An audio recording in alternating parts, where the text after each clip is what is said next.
আসসালামু আলাইকুম। আজকে রান্না হবে সিমের বিচি দিয়ে মুরগির মাংস আর সাথে থাকবে মরিচ ভর্তা। তো আমি রান্নাটা করার জন্য সর্বপ্রথমে চলে আসলাম সিমের বিচিগুলি ভাজার জন্য। আর এগুলি হচ্ছে শুকনো সিমের বিচি। তো সকালে নাস্তা খাওয়ার পরে আমি সিমের বিচিগুলি গ্যাসের মধ্যে ভেজে পানিতে ভিজিয়ে দিব, কারণ রান্না করতে তো দেরি হবে, ততক্ষণে সিমের বিচিগুলি ভিজে যাবে। আর দুপুরে চলে আসলাম রান্নাতে। তো রান্নাতে আসার আগে বাবুর জন্য একটু খিচুড়ি রান্না করে নিচ্ছি। তো বাবুর জন্য খিচুড়িটা রান্না হয়ে গেছে, এখন ডিমটা ফেটে দিয়ে দিলাম। ও খাবারটা কয়দিন খায় কয়দিন খায় না এভাবে থাকে, মানে ভাত রুটি সবই খায়, কিন্তু আবার কয়েকদিন না খায় না। তো আজ 2-3 দিন আবার একটু খাবারটা কম খাইতেছে, তো ভাবলাম যে একটু খিচুড়ি করে দিই, নরম করে হয়তো যদি খায়। তো মাশাআল্লাহ খেয়েছে, খিচুড়ি খেয়েছে। আর এই যে দেখেন সিমের বিচিগুলো আমি সকালবেলা যে ভিজিয়ে রাখছিলাম সেগুলি নরম হয়ে গেছে, এই যে ডলা দিলে উঠে যাচ্ছে হাতে। তারপর আরেকটু ভিজলে ভালো হইতো, কিন্তু আমার সময় নেই। যদি রাত্রে ভিজিয়ে রাখতাম তাহলে ভালো হতো আর কি, আমার মনেই ছিল না। তো এই যে দেখেন তারপর অনেক ভিজে গেছে। এই একটা পদ্ধতি, আর একটা পদ্ধতি আছে যেটাতে আমি সিমের বিচি উঠাই, আর ওইভাবেই আমি উঠাবো, কারণ একটা একটা করে টিপে উঠানোর সময় নেই, সময় লাগবে অনেক। তো এই যে দেখেন পাটার মধ্যে একটু আলতো ভাবে ডলা দিচ্ছি, আর শুকলাগুলি কিন্তু বের হয়ে যাচ্ছে আর বিচিগুলি বের হয়ে যাচ্ছে। এটা হচ্ছে সহজ পদ্ধতি, এটাতে দ্রুত হয়ে যাবে, দেরি লাগবে না। এই যে অনেক শুকলা উঠে গেছে এক ডলাতেই। আপনারা চাইলে এইভাবে পরিষ্কার করে নিতে পারেন।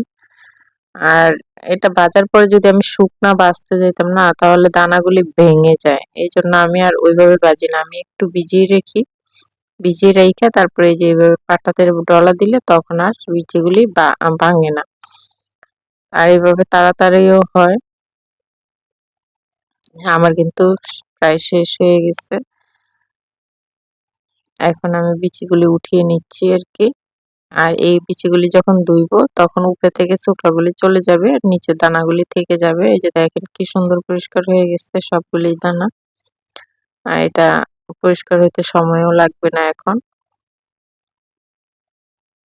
হাত দিয়ে একটু কষলে দিলেই উঠে যাবে।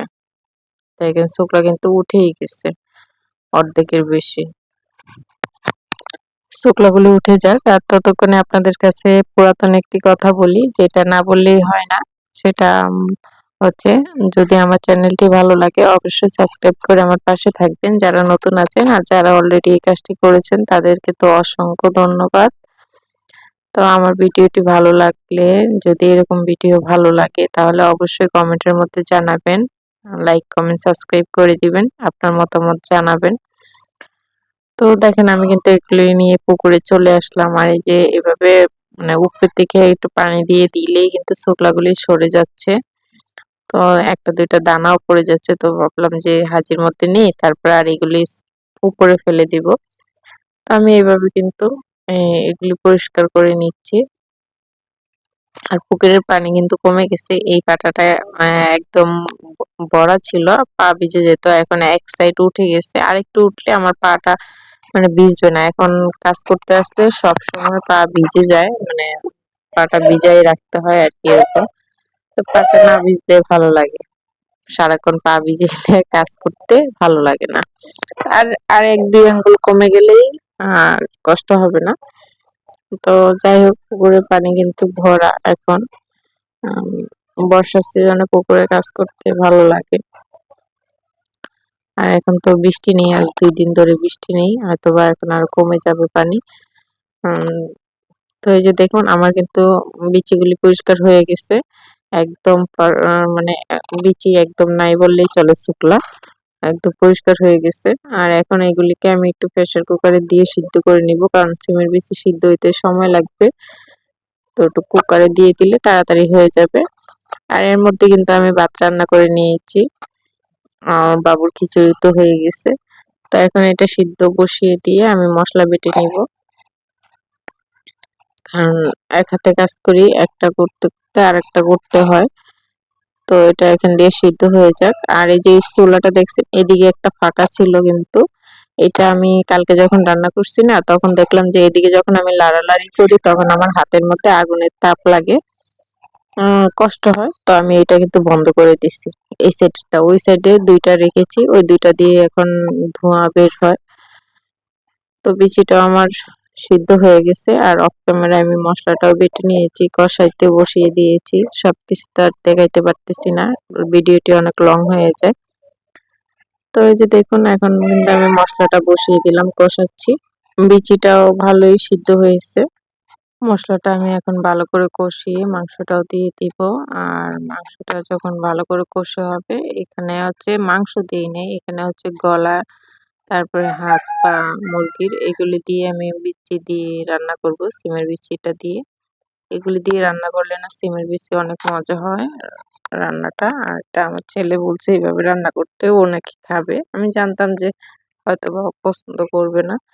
তো বেসিক্যালি যখন ঘরে আসে তো রান্না করি, এজন্য তাড়াতাড়ি করে রান্না করে ফেললাম। আর মাংস হিসাবে হয়তো সিমের বিচিটা একটু বেশি হয়ে গেছে। আমি এতটা বুঝতে পারি নাই যে বিচিগুলি বেশি হবে, নয়তো রেখে দিতাম আরো। তো আমি ভাবলাম যে যা আছে তা ভিজিয়ে দেই। কিন্তু ভিজানোর পরে রান্না যখন করছি তখন দেখলাম একটু বেশিই হইছে। কিন্তু বেশি হইলেও তরকারিটা এতটা মজা হইছে যে মানে উম একদম ভালো বলতে পারেন। আর এদিকে রান্নার ফাঁকে আমার ছেলে এই যে এই সাইড বললাম না যে পরিষ্কার করব কালকে, সে কিন্তু এই সাইড ঝাড়ু-টাড়ু দিয়ে দিয়েছে। এই পাতাগুলি কাটা হয় নাই, এগুলি আবার আগামীকালকে। তো এই সাইডটা ঝাড়ু-টাড়ু দিয়ে দিছে। এখন আমি আগুনও ধরিয়ে দিয়েছি এখানে। তো আমার তরকারিটা রান্না কিন্তু শেষ। এখন তরকারিটা আমি নামিয়ে নিব। আর হচ্ছে এই যে এইখান থেকে তো কালির পাতিল রাখলে কালি হয়ে যায়। তো এইজন্য আমি একটু কাগজ দিয়ে দিলাম যে কাগজের উপরে নামিয়ে রাখবো পাতিলটা। তারপর ঢেলে ঘরে নিয়ে যাব অন্য ইয়াতে। আর একটু ঝোল রাখছি। মানে এটা ডাল সিস্টেমে হইছে। ডালের মতো করে রেখেছি। আর এখন ভাইরাল যে মরিচ ভর্তা, এটা অনেক ভাইরাল। তো আমিও ইউটিউব দেখে একটু মরিচ ভর্তা ওইভাবে করার চেষ্টা করলাম। দেখলাম যে এটা ভালো লাগে কিনা। এভাবে আমি কখনো করি নাই মরিচ ভর্তাটা। তো ভালো। মানে মরিচ ভর্তা যে এতটা স্বাদ হইতে পারে আমার কল্পনার বাইরে ছিল। যাই হোক আপনারা ওইভাবে ট্রাই করতে পারেন। একদম মানে অনেক ভালো লাগছে মরিচ ভর্তাটা খেয়ে আমার কাছে। তো মরিচ ভর্তা করার জন্য আমি কড়াইতে কিন্তু মরিচ দিয়ে দিয়েছি। আর একটু সরিষার তেল দিয়ে মরিচটাকে ভালো লাল লাল করে ভালো করে ভেজে নেব মশমশা করে। আর রসুন আর পেঁয়াজ সেটা আমি কেটে রেখেছি। মরিচটা উঠিয়ে তারপর সেটাও একটু ভেজে নিব। আমার মরিচটা কিন্তু হয়ে গেছে। আমি এখন এটা নামিয়ে নিব। আর যেহেতু লাকড়ির আগুন, পাতার আগুন অনেকটাই জোরে চলে, তাই একটু বাইরে নিয়ে ভেজে নিলাম। আর সেই তেলের মধ্যে রসুন আর পেঁয়াজ কুচিটা আমি একটু দিয়ে দিব। তো পেঁয়াজ কুচি আর রসুন কুচিটা কিন্তু আমি মচমচা করব না বা বেরেস্তার মতো লাল করব না। এটা একটু খালি সিদ্ধ হবে আর একটু ইয়ে হবে। তো আমি আর আগুন দিচ্ছি না, এভাবেই রাখতেছি। একটু হয়ে যাক তারপর নামিয়ে নিব। এই যে দেখেন আমি কি পর্যায়ে নামিয়ে নিলাম। এখানে এখন ভর্তা করার জন্য পাটাতে চলে আসলাম। এটা পাটাতে করলে ভালো হয়। বিচিগুলি যে ভাঙবে না, মানে আস্তে আস্তে থাকবে, তাহলে মরিচ ভর্তাটা খেতে ভালো লাগে। আর ব্লেন্ডারে করলে বিচিগুলিও ফিনিশিং হয়ে যাবে, সেই জন্য আর আমি ব্লেন্ডারে দিচ্ছি না।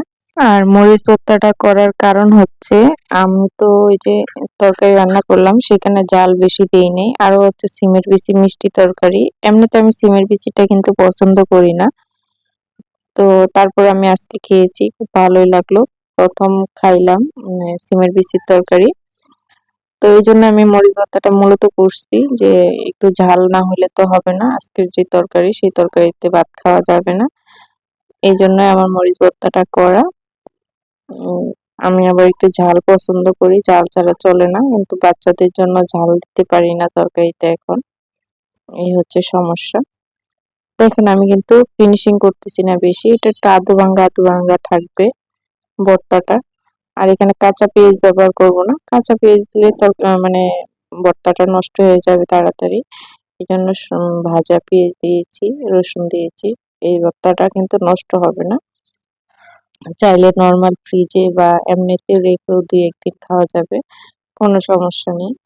তবে ২-১ দিন তো আর লাগবে না, আজকেই ফিনিশিং হয়ে যাবে। অল্প করেই বানিয়েছি আমি। দেখুন আমার ভর্তা কিন্তু কমপ্লিট হয়ে গেছে এখন। চাইলে আপনারাও বানিয়ে ফেলতে পারেন আমার মতো মরিচ ভর্তা। আর এখন পাটাতে আমি একটু ভাত মুছে খাবো, সেজন্য ভাত নিয়ে নিয়েছি। এই যে ভাত মুছে পাটাতে খাওয়াটা যে এতটা টেস্ট, এতটা স্বাদ, সেটা আমরা ছোটবেলা থেকেই বুঝেছি। মা যখন ভর্তা বানাইতো এভাবে আমাদেরকে দিত। তো আজকের ভিডিওটি এই পর্যন্তই। ভালো থাকবেন, সুস্থ থাকবেন। আল্লাহ হাফেজ।